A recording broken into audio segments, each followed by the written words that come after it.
जी नाज़रीन, जैसे कि शहीद की वालदा बता रही थी कि अभी गम ताज़ा है, तो मैं आपको बताता चलूँ, जब हम ये वीडियो बना रहे हैं, रिकॉर्ड कर रहे हैं, तो जस्ट चंद ही दिन हुए हैं उनको अल्लाह का मेहमान बने हुए। तो इस तरह की अजीम माओं के जज्बात हों, जब इस तरह के अजीम माएँ पीछे हों, तो अफ़ान के कैप्टन अफ़ान जैसे हमारे हीरो बड़ी से बड़ी चट्टान से भी नाज़रीन लड़ जाते हैं। तो ये हमारा इस्लाफ़ है। करून उला से लेकर आज तक अफ़ान हर दौर में पैदा होते रहे हैं। हर दौर में हुसैन पैदा होते रहे हैं जिन्होंने यजीदियों का मुकाबला किया। अपनों ही के जो सुल्तान सलाहुद्दीन अयूबी को देख लें, सबसे ज़्यादा अपनों ने ही दर्द दिए, उन्होंने ज़ख्म दिए और अपने इस्लाफ से गद्दारी की, उसको हमेशा नीचा दिखाने की कोशिश की, दुश्मन के एजेंट बने। तो आज वतन अज़ीज़ में भी यही सूरत हाल है, जिसको कैप्टन अफ़ान जैसे हमारे हीरोज़ ने मुँह तोड़ जवाब दिया। अल्हम्दुलिल्लाह आज वतन अज़ीज़ में वो सूरत हाल नहीं है नाज़रीन, जो चंद अरसा पहले हुआ करती थी। आपको याद है कि कोई दिन ऐसा नहीं होता था कि जब किसी जगह से धमाकों की आवाज़ें, दहशतगर्दी की फ़ज़ा ना होती हो, लेकिन अल्हम्दुलिल्लाह आज वो सूरत हाल नहीं है। आज अमन में है, सुकून है वतन अज़ीज़ में। वजह है हमारे हीरोज़, हमारे जो कैप्टन अफ़ान जैसे हीरोज़ हैं, उनकी कुर्बानियाँ। अच्छा बहन जी, एक और बताइए कि जब कैप्टन अफ़ान शहीद हुए तो उनका उस वक़्त बच्चा था जिसने अभी बाप को नज़र देखा भी नहीं, पहचाना भी नहीं। सॉरी 2 माह का बच्चा था और सिर्फ 1.5 साल हुआ था उनको शादी को। तो उस वक्त क्या महसूस हुआ उसका अपने देख के कि आने वाला बच्चा अपने बाप के बारे में क्या सोचेगा? किस लिए अफ़ान हमारे ने कुर्बानी दी कौम के लिए, ताकि बाकी माओं के बच्चे उनके पास रहें, अपने कारोबार करते रहें, स्कूल जाते रहें। ज़रा इस हवाले से बताइए अपने हीरो का। जी बिल्कुल, आपने सही फरमाया। अफ़ान की शादी को 1.5 साल हुआ है अभी, और जब शहादत हुई है इनकी 14 जुलाई को, तो बेटा 2.5 माह का बेटा है उस टाइम पे उनका था। असल में लास्ट जब वो मिलने आए हैं तो 30 अप्रैल को इसकी पैदाइश पे ही आए हैं, और वो तकरीबन उन्होंने कोई 1 महीना यहाँ गुजारा होगा, जिसमें जो टाइम उन्होंने अपने बेटे के साथ गुजारा है। तो अल्लाह का शुक्र है, अल्लाह ताला ने हमें 3 बेटे अता किए। हमने तीनों मुल्क की खिदमत के लिए उनको तरबियत दी है।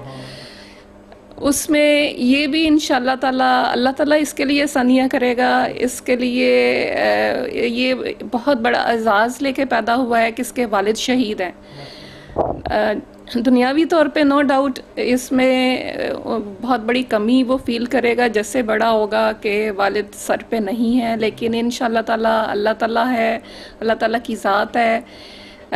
दादा दादी हैं, इसके चचा ताया हैं, वो इंशाअल्लाह ताला पूरा वालिद का प्यार देंगे, ज़िम्मेदारी निभाएंगे और किसी किस्म की कमी बेटे को महसूस नहीं होने देंगे। उस टाइम पे ज़ाहिर है 2 डबल गम है हमारा, दोगुना हो गया है गम, इस वजह से कि एक तो हमारा अपना बेटा शहीद हुआ है, दूसरा हमारी बहू और ये छोटा पोता जो अब इन हालात में रहेंगे जहाँ के अफ़ान नहीं है। लेकिन क्योंकि अल्लाह ताला की रज़ा है, ये अल्लाह ताला ने अफ़ान को चुना है इस बहुत बड़े मकसद के लिए, वतन की हिफाजत के लिए। और वतन के कायम रहने में आज तक जितनी कुर्बानियाँ हुई हैं हमारे शहीदों की तरफ से, वतन की और आज़ादी की कीमत तभी अदा की जा सकती है वतन को कायम रखने के लिए, अगर इसी तरह की कुर्बानियाँ हमारे शहीद अदा करते रहेंगे। माँओं के बेटे अपनी हिम्मत और जुर्रत से इस वतन की हिफाजत करते रहेंगे। तो इंशाअल्लाह ताला अफ़ान की भी यही ख्वाहिश थी कि बेटा बड़ा होके उसकी तरबियत उसी तरह से हो जैसे अफ़ान की और उनके भाइयों की हुई है, और वो भी वतन की हिफाजत में अपना पूरा किरदार अदा करे। और इंशाअल्लाह ताला अल्लाह ताला उसे इसी तरह से बड़ा करेगा, परवान चढ़ाएगा इंशाअल्लाह। इश्क वाली बातें हैं जो बेखतर ये लोग आतिश नमरूद में कूद जाते हैं, ना अपनी जान की परवाह करते हैं, ना अपनी औलाद की परवाह करते हैं, ना अपने माँ बाप की परवाह करते हैं। तो ये और अल्लाह की रस्सी को दूसरे हाथ से उन्होंने मजबूती से थामे होता है। जितना सख्त और गहरा ईमान और पुख्ता ईमान ज़ात बारी ताला पे, कुरान पाक पे मैंने पाक फ़ौज में देखा है, मैंने किसी और शोबे में नहीं देखा। गो के मेरा शोबा मैंने 30 से 35 साल दरस व तदरीस में गुजारे, लेकिन वहाँ भी मैंने देखा कि यह जज्बा बहुत कम था। और ये हमारी फ़ौज का प्रोफेशन जो है, میں وثوق سے کہہ سکتا ہوں یہ واحد پروفیشن ہے جہاں سارے کیڈٹس جو ہیں جب فارغ ہوتے ہیں اس میں قدم رکھتے ہیں تو یہ اپنی جان کا نذرانہ پیش کرنے کی قسم کھاتے ہیں. جان کا نذرانہ پیش کرنا اور شہید ہونا ان کے اوتھ میں شامل ہے ان کے, اور یہ اپنا اوتھ پورا کرتے ہیں. پھر بے شک ان کو شہادت کا رتبہ اگر اللہ تعالیٰ کسی مصلحت کے تحت, کیونکہ مصلحت جو ہے اور غیب کا علم تو اللہ کے پاس ہے وہ, لیکن ان کو میرا اپنا خیال ہے کہ اللہ تعالیٰ اس کو اس جذبے کو سینے میں رکھنے کا انعام ضرور عطا کرتا ہے. اور پاکستان کی فوج دنیا کی نمبر 1 فوج ہے بغیر کسی شک و شبے کے. یہ اسی جذبے کے طفیل, میں نے آپ کو کرکس بتا دیا کہ جذبہ کیا ہے, اور یہ جذبہ نہ تو خریدا جا سکتا ہے اور نہ کسی سے مستعار لیا جا سکتا ہے. یہ ایک اندھا اور عشق ہے ذات باری تعالیٰ سے, قرآن پاک سے, اپنے مذہب سے, اپنی قوم سے, اپنی مٹی سے, اپنے جھنڈے سے. تو یہ کچھ نہیں دیکھتے. پھر یہ نگینے, یہ چھوٹے چھوٹے ہیرے, یہ معصوم بچے, اور انہی کی قربانیوں کے طفیل جو ہے وہ آج ہم سانس لے رہے ہیں. آج پاکستان قائم دائم ہے, اللہ کی برکت ہے, اللہ کی رحمت ہے. اور کون سی نعمت ہے جو ہمارے ملک میں نہیں ہے. رشتے ہیں اتنے خوبصورت, باہر کے ممالک میں آپ جائیں نہ تو آپ کو یہ برکتیں ملیں گی, نہ یہ رشتے ملیں گے, نہ یہ شوق شہادت ملے گا, اور نہ ایسی فوج ملے گی.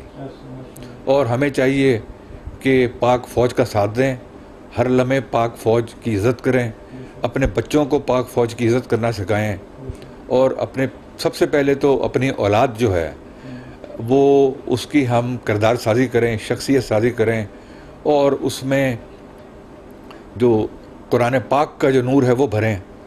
اور پھر یہ مقامات اللہ تعالیٰ خود بخود دیتا ہے.